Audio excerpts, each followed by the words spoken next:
Several years ago, circa June 2021, composer Daniel Elder, who you can find on the web at danieleldermusic.com, made an Instagram post in the aftermath of George Floyd's death and the unrest that followed, including riots in Nashville, where he lives to this day. That single post drew serious backlash within the artistic community, who for whatever reason sympathized with the looters and rioters who were destroying anything that symbolizes virtue in our world.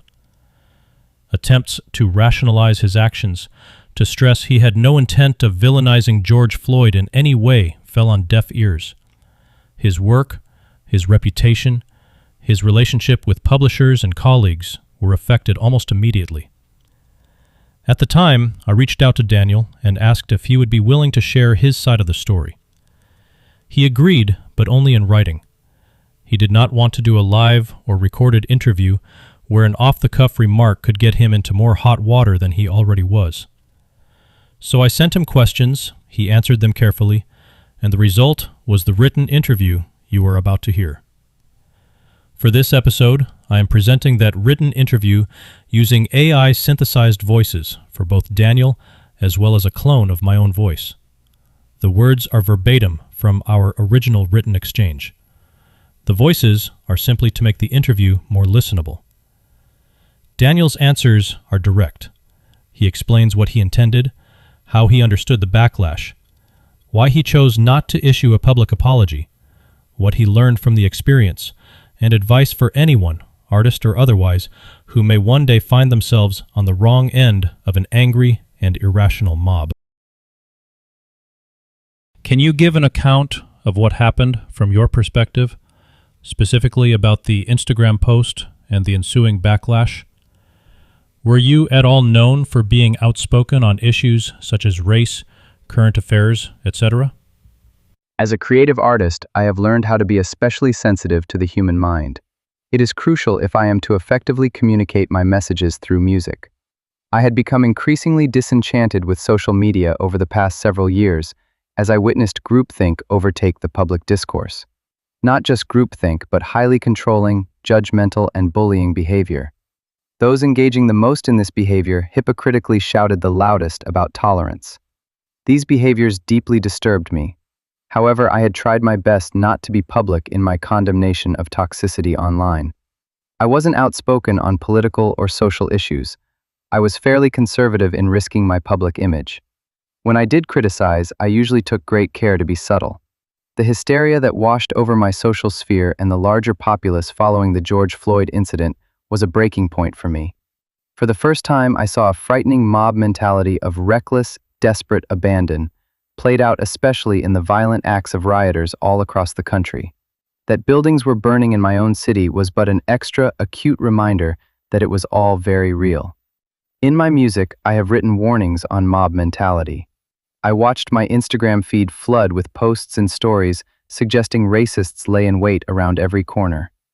I saw this hysteria as a fatal step too far in the gradual advancement of illiberalism, especially toxic to my artistic field.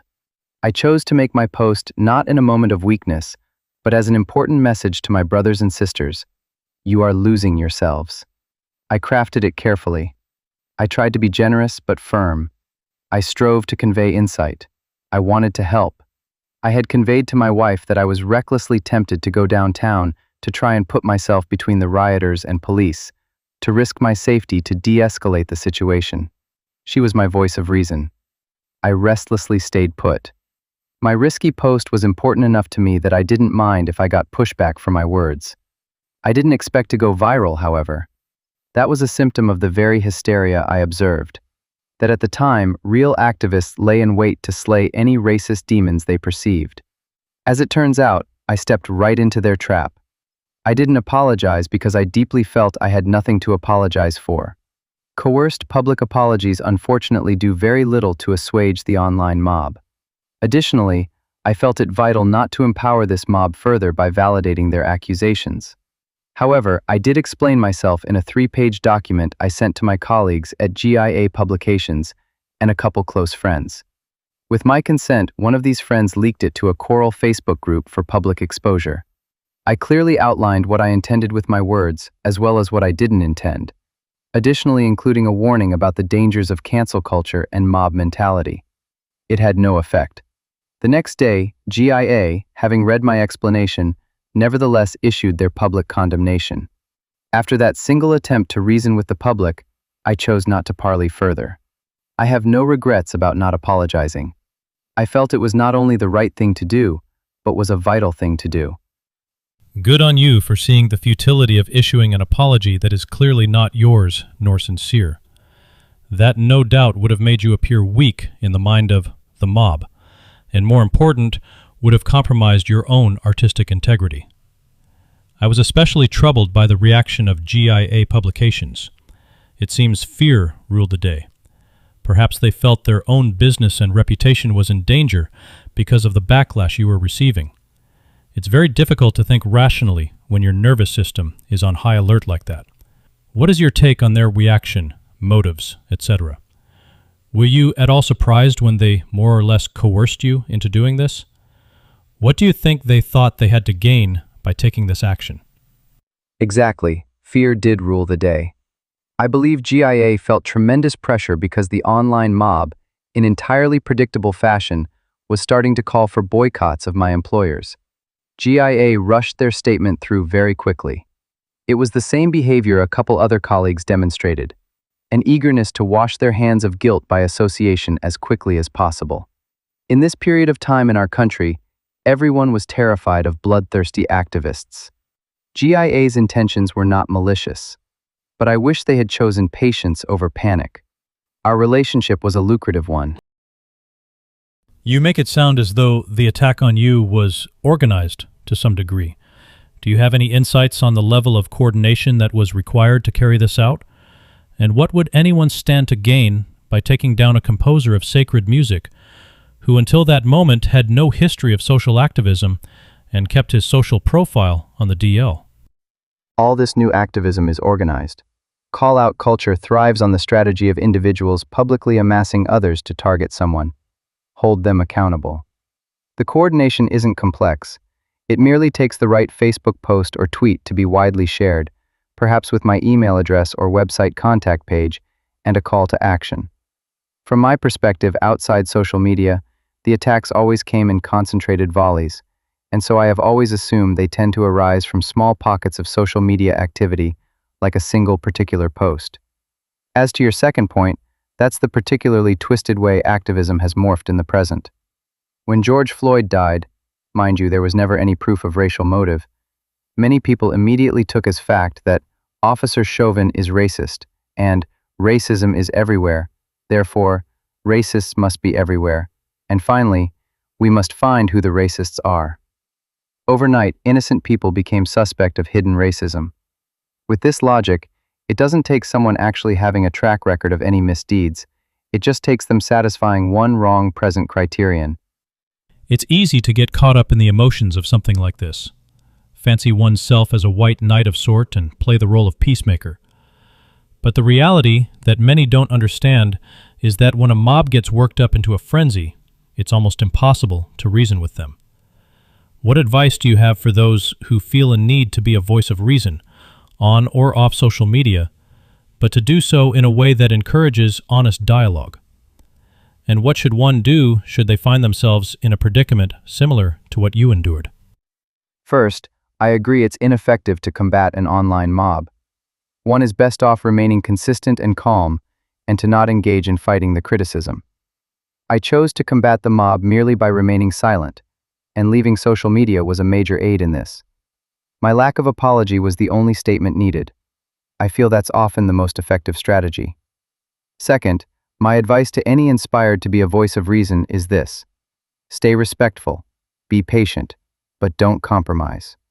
Obviously, I don't speak of having a curious and open mind. I refer to those beliefs that are foundational to ourselves. Those are the ideas being threatened by the mob, and they mustn't be surrendered. If anyone should find themselves in a similar predicament to mine, all I can offer is the simple but ardent promise that taking the harder path is worth it in the end. One more question, if I may. What avenues of sharing your music, making a living, etc., have you discovered since all this went down a year ago? The only avenue I've discovered and pursued in this time is the blog page I've started on my website. It isn't making me money, and it isn't adding to my music catalog. However, it served as a vital way for me to communicate certain deep messages I otherwise can't, considering this past year's lack of performance opportunities.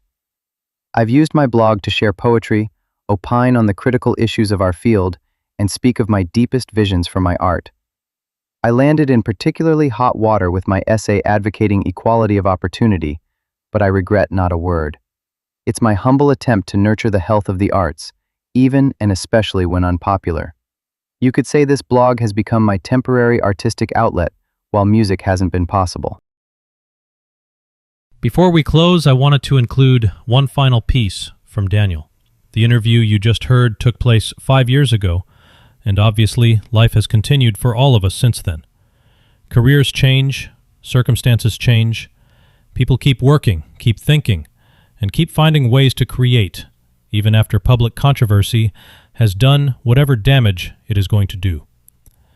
So I asked Daniel if he would share a brief update on what he has been doing in the intervening years, where his creative work has taken him, and how he thinks about the whole experience now. As with the rest of the interview, his comments are being presented with an AI-synthesized voice. So here is Daniel Elder with a final update. 5 years later, my career trajectory still lies markedly outside the mainstream choral music field, with little to no communication with all my old networks. I am as passionate as ever to write music, but opportunities come more seldom now. Personally, I remain patient and accepting of things as they are, knowing eventually a traditional artistic paradigm will inevitably return to the forefront. But choral musicians seem to be lagging behind society as a whole. All this to say, cancel culture really does have long-lasting consequences, and many people are slow to forgive and forget. I've not had a single person involved ever come to me to either apologize or to reconcile our differences. Regarding GIA Publications, after several years of no communication, I sent them the email copied below to attempt a reconciliation. Hello all. This conversation is a very long time coming. I admit I've neglected it. It's been easier to try and avoid thinking about all this. However, it is my professional responsibility to determine where we stand regarding my existing catalog and my collaborative relationship with GIA, Walton, and all involved publisher series. I've received no communications from you regarding conference appearances, composers' fairs, clinician performances, marketing opportunities, etc., since the contentious events of 2020. Our publisher-writer relationship has been entirely non-existent. I sometimes wonder if, beyond the activism and boycott threats you've cited as reasons, your company may just be moving on to a new set of values with which I no longer fit. Am I now and forever a liability? Correct me if I'm wrong, but I get the impression that, beyond your no new publications pledge, you have been naturally hesitant to overtly promote the approximately 24 of my titles currently in your catalog. This status quo is critically hindering the growth of my work, which hurts both our bottom lines. I can't help but feel like my work is being held hostage, and I hope you can understand why. I request that we consider two options. 1. We sever ties entirely. You void all contracts and relinquish all my titles back to me. I'll be sorry to see it happen, but at least I can have the chance to rebuild on my own 2 feet. I've invested heavily in your company, as you have in my work, but in the current state of things, that investment no longer serves either of us. If you don't feel it appropriate or comfortable to program and grow my music you've collected under your series labels, then I must ask you to fish or cut bait. 2. We find a way to publicly reconcile. This would be a moving on campaign, and there would be no forced confessions or apologies from either party. If we chose this route, I would expect you to join me in a campaign to reestablish my good name and reintroduce the market to my high-quality work. I don't expect you to endorse my non-progressive, anti-Marxist worldview, but I expect you to stand behind my work for its own sake as its contracted sponsor. Yes, it may require courage to face down a few familiar bullies, but it is an opportunity to strip them of their power. These are, as I see it, our only two productive solutions. Continuing this current passive state of things is unacceptable, and lawyers are expensive, public feuds destructive. I welcome your input. Please take the time you need to discuss this amongst yourselves, or please chime in on the conversation here. I look forward to hearing from you, Daniel. GIA never responded to this email, but I received a call from President.